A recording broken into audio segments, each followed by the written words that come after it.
তোরা দেখো, দীঘাতে যে জগন্নাথ মন্দির হয়েছে সেখানে সরকার থেকে আমাদের প্রসাদী দিয়ে গেছে।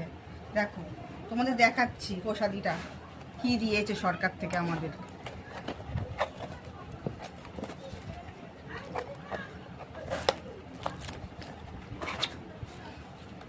দেখো প্রসাদী দিয়েছে, দেখো এটা একটা গজার মতন দিয়েছে আর এটা সন্দেশ দিয়েছে, এই দেখো। আর এইটা দেখো পশ্চিমবঙ্গ সরকার থেকে দিয়েছে, এই দেখো। আর এইটা দেখো, এটা মন্দিরের ছবি দিয়েছে।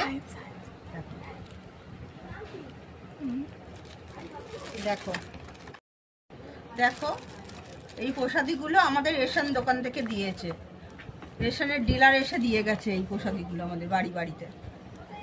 দেখো মমতা ব্যানার্জি সই করেছে, আমাদের মুখ্যমন্ত্রী মমতা ব্যানার্জি।